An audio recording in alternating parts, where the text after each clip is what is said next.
বিসমিল্লাহির রহমানির রহিম।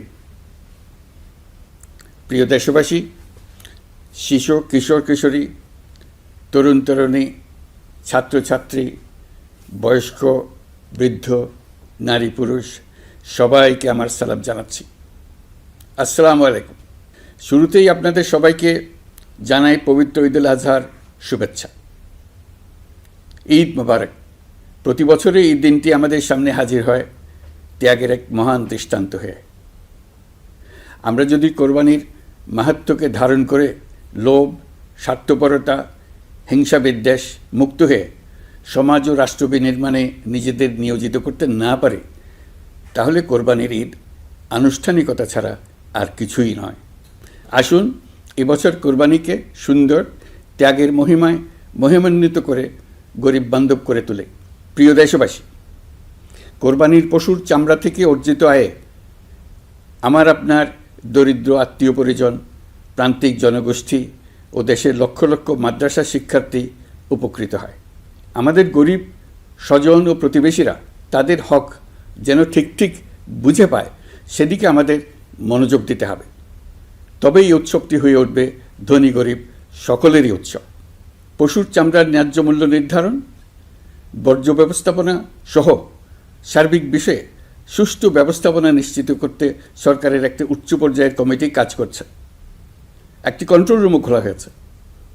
কোরবানির চামড়া সংক্রান্ত যে কোনো সমস্যা, অভিযোগ ও পরামর্শ এই হটলাইনের নম্বরে ফোন করে নেওয়া যাবে। আমরা এই বছর কোরবানির পশুর চামড়া সংরক্ষণে 30,000 টন লবণ বিনামূল্যে সরবরাহ করেছি। কোরবানির ঈদে আরও একটি গুরুত্বপূর্ণ বিষয় হলো পরিষ্কার পরিচ্ছন্নতা।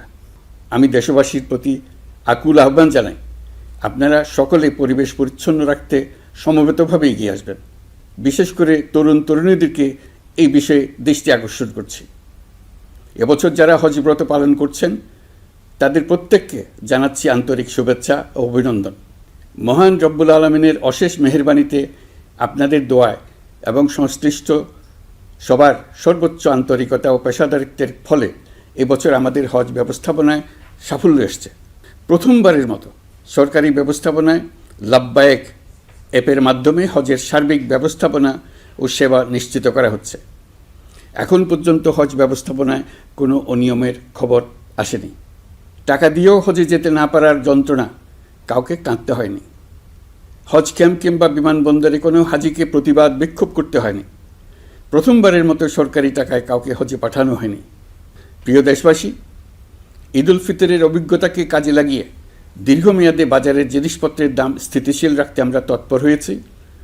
এবার কোরবানির ঈদেও কোনো জিনিসের দাম যাতে আকস্মিকভাবে বেড়ে না যায়, সেদিকে আমরা সর্বোচ্চ নজর দিয়েছি।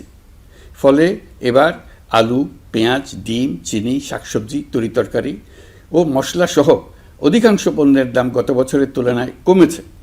আমরা সার্বিক বাজার ব্যবস্থাকে দুর্বৃত্তদের চক্র থেকে বের করে এনে বাজারে একটা প্রতিযোগিতামূলক পরিবেশ তৈরি করতে পেরেছে। জনগণকে ন্যায্য মূল্যে নিত্য প্রয়োজনীয় জিনিস পৌঁছে দিতে সরকারের সব রকমের চেষ্টা অব্যাহত আছে। পাশাপাশি এই কোরবানির ঈদেও দেশবাসী যাতে নির্বিঘ্নে নিজেদের দেশের বাড়িতে যাতায়াত করতে পারেন, সেজন্য সরকার সর্বোচ্চ ব্যবস্থা নিয়েছে। আইনশৃঙ্খলা বাহিনীর সদস্যরা মানুষের জানমালের নিরাপত্তায় সজাগ রয়েছেন। ঈদের ছুটির মধ্যেও বিপুল সংখ্যক কর্মকর্তা কর্মচারী এবং পুলিশ ও সেনাবাহিনীর সদস্যরা অক্লান্ত পরিশ্রম করছেন। আমি তাদের প্রতি আন্তরিক কৃতজ্ঞতা জানাচ্ছি। শুধু ঈদের সময় নয়, আগামী দিনে কখনোই বাস, রেল ও বিমান যাত্রায় কোনো ধরনের অনিয়ম যাতে না হয়, সেজন্য সরকার একটি কেন্দ্রীয় অনলাইন টিকেটিং প্ল্যাটফর্ম করতে যাচ্ছে, যেখানে এই একই প্ল্যাটফর্ম থেকেই যাত্রীরা খুব সহজেই বাস, ট্রেন ও ফ্লাইটের টিকিট ক্রয় করতে পারবেন। একই রকমভাবে সব ধরনের সরকারি সেবা যাতে জনগণের দোরগোড়ায় পৌঁছে যায়, সেজন্য নাগরিক সেবা বাংলাদেশ এই নামে একটি সেন্টার পরিচালিত হচ্ছে। দেশের সর্বত্র শহরে, হাটে বাজারে তরুণ তরুণীদের মাধ্যমে বেসরকারি ব্যবস্থাপনায় সার্ভিস সেন্টার স্থাপনের কাজ শুরু করেছে। এটি ঢাকা শহরে কয়েকটি সেবাকেন্দ্রের মাধ্যমে শুরু হয়েছে। প্রশিক্ষণপ্রাপ্ত স্থানীয় তরুণ উদ্যোক্তারা নাগরিক সেবা কেন্দ্র থেকে সাধারণ নাগরিকদের এনআইডি, পাসপোর্ট, লাইসেন্স, পুলিশের কাছে জিডি করা, কর ফাইলিং করা সহ বিভিন্ন সরকারি ডিজিটাল সেবা দেবেন। এর ফলে দালাল চক্রের খপ্পর থেকে মুক্তি পাওয়া যাবে, নানা রকম হয়রানি ও ভোগান্তি কমবে বলে আমরা আশাবাদী। এই প্রজেক্ট শূন্য বাজেটে আমরা শুরু করেছি।